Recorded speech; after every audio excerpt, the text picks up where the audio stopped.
Jared, how'd it feel to have a big game last week? Seemed like an impressive performance from our end.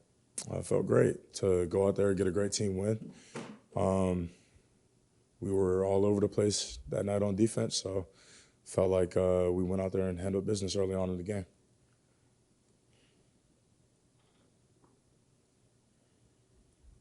Over this past month, what have you seen this from y'all's group, but the defense as a whole, kind of turn that corner since Alabama?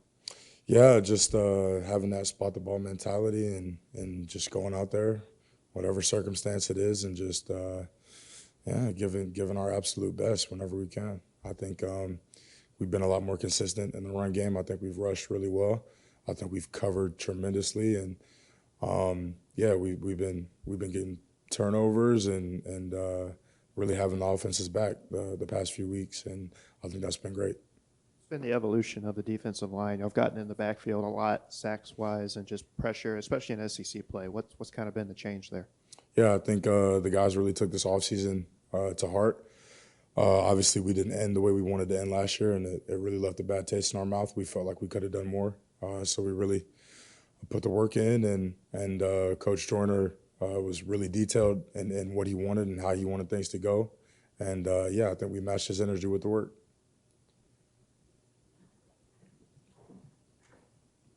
We just heard Lane talk a lot about their defense, but just talk about their offense and what you see from them so far.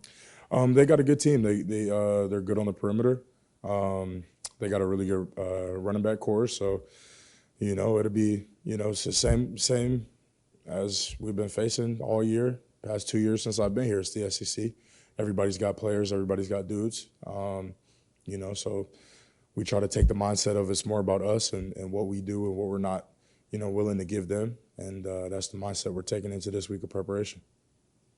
And how much film do you guys watch, I guess, after a win and you're trying to turn the next page? Like, you guys had a pretty dominant performance. How much film did you guys rewatch and trying to recreate that, I guess, this week?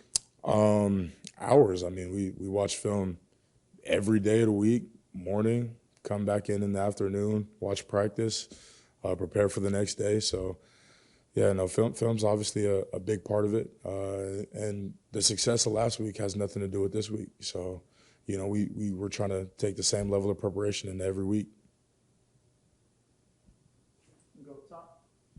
The defense has been able to string together a few really good performances back-to-back. Do you feel kind of like y'all are gaining some momentum on that side of the ball and gaining confidence? And what's that do for you? Yeah, absolutely. I think we go out there and exude confidence. We celebrate together. We want to keep rolling.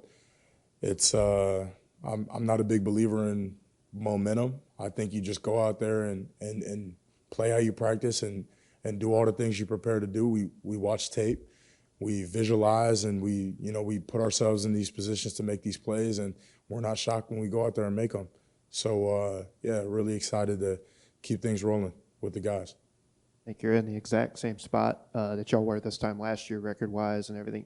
Is that something that comes up within the locker room with team leaders of, hey, we're right where we were a year ago, and, y'all preached we're a different team this year? Is that kind of mentality you discussed? Yeah, obviously we're conscious of the past, but, right now we got a whole room full of different guys on both sides of the ball, and, less on offense, but especially defensively, the room is chock full of different guys from last year. So, the mindset is 2023 and what we can do to keep rolling. We got some big opponents coming up. Texas A&M is in the forefront right now, and so we're just focused on going 1-0 this week.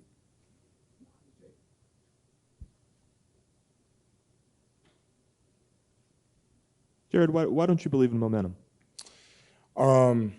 It's not like, I'm not obviously you hit a big three in the NBA and the crowd gets pumping and now somebody gets frazzled, turns the ball over, you could call that momentum. But I just think in the grand scheme of things, I see our success as preparation-based more than momentum-based. I think, we're doing the right things during the week. We're preparing the right way. We're detailed in our film study, detailed at practice. Our scout team guys are giving a hell of a look. So I think it'd be a shame to just call that momentum. How would you compare the way this team is prepared? And I know you just got the last year question, but at this point in the season, does the preparation feel different now than it did a year ago? Yeah, absolutely. PG, I feel like, has a great mindset, and he's our leader. And you know, after wins, he's just as critical as he is after our one loss. You know what I mean? So, you know, we're trying to look at every possible thing we can fix, no matter how good it is. We don't want to win to hide the errors and the mistakes that we need to fix moving forward. The less mental errors and missed assignments we can have, the better. The less missed tackles we can have, the better. We had, I think, 6 missed tackles this week, so I think that's just a testament to the moxie of this defense and how we're handling our Tuesday practices and how we're tackling, how hard the scout team running backs and wide receivers are going and giving us that look, and yeah, just how we're preparing week in and week out. You mentioned some big games coming up. I know Lane was preaching how talented this Texas A&M team is, but is it difficult at all to not kind of be thinking about Georgia looming, and how do you keep yourself from doing that? It's not difficult at all. We come in and Texas A&M is on the screen, and Texas A&M is on our film study notes, and that's all we're worried about.